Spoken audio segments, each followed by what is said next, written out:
গণ অভ্যুত্থানের মুখে গত ৫ আগস্ট শেখ হাসিনা ক্ষমতাচ্যুত হওয়ার পর ডক্টর ইউনূসের নেতৃত্বে অন্তর্বর্তীকালীন সরকার প্রতিষ্ঠিত হয়। এই সরকারে কোনো রাজনৈতিক দলের প্রতিনিধি না থাকলেও বিএনপি ও জামায়াতে ইসলামীর মতো রাজনৈতিক দলগুলি ইউনূস সরকারকে সমর্থন করছে। এতে করে প্রশ্ন উঠছে, পলাতক সাবেক প্রধানমন্ত্রী শেখ হাসিনাকে বাংলাদেশ সরকার প্রত্যর্পণের আর্জি জানালে ভারত কি তাকে ঢাকার হাতে তুলে দিতে বাধ্য? বাংলাদেশ সরকারের তরফে এখনও সাবেক প্রধানমন্ত্রীকে প্রত্যর্পণের কথা দিল্লিকে বলা হয়নি, কিন্তু আগের সরকারের সব কর্তা ব্যক্তির কূটনৈতিক পাসপোর্ট বাতিল করায় হাসিনাও সেই রক্ষাকবচ হারাচ্ছেন। সঙ্গে তার বিরুদ্ধে একের পর এক মামলা, যার অধিকাংশই হত্যা ও গণহত্যার মতো অভিযোগ। এই পরিস্থিতিতে হাসিনাকে প্রত্যর্পণের দাবি জানিয়েছেন বিএনপি মহাসচিব মির্জা ফখরুল ইসলাম আলমগীর।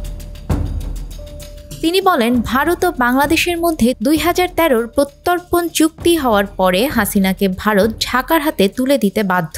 ফখরুল জানিয়েছেন, প্রত্যর্পণের পর খুনের আসামি হিসেবে হাসিনার বিচার করা হবে আদালতে।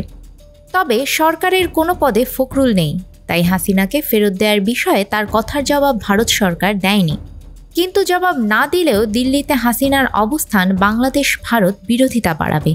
এজন্য তৃতীয় কোনো দেশে হাসিনাকে নিরাপদে রাখার তোড়জোড় চালাচ্ছে দিল্লি।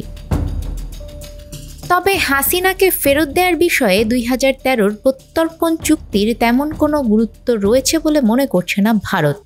এই চুক্তি করা হয়েছিল দুদেশের মধ্যে জঙ্গি, পাচারকারী ও চোরাচালানকারীদের প্রত্যর্পণের উদ্দেশ্যে। ২০১৬তে এই চুক্তিতে বেশ কিছু সংশোধন আনা হয়েছিল। কোনো দেশ যদি মনে করে রাজনৈতিক কারণে কাউকে প্রত্যর্পণের দাবি জানানো হচ্ছে, তবে তারা দাবি মানতে বাধ্য নয়। এখানে হাসিনার প্রত্যর্পণের দাবি ভারত যদি রাজনৈতিক উদ্দেশ্যপূর্ণ বলে মনে করে, বলার কিছু থাকতে পারে না। আবার চুক্তির আর একটি ধারায় রয়েছে, প্রত্যর্পণের পর দীর্ঘ কারাবাস ও প্রাণহানির আশঙ্কা থাকলে অন্য পক্ষের দাবি খারিজ করা যাবে। ভারতের এক মন্ত্রী জানিয়েছেন, শেখ হাসিনার সঙ্গে ভারত সরকারের সম্পর্ক ঐতিহাসিক। ১৯৭৫-এর ১৫ আগস্ট হাসিনার গোটা পরিবার সেনা অভ্যুত্থানে নিহত হওয়ার পরে ইন্দিরা গান্ধী তাদের দুই বোনকে আশ্রয় দেন। সময়ের ব্যবধানে ফের শেখ হাসিনা ও শেখ রেহানা ভারতে আশ্রয় নিয়েছেন। এই পরিস্থিতিতে একটি প্রতিহিংসা পরায়ণ সরকারের হাতে ভারত কখনোই তাদের ছেড়ে দিতে পারে না। নিউজ ডেস্ক, আমাদের সময়।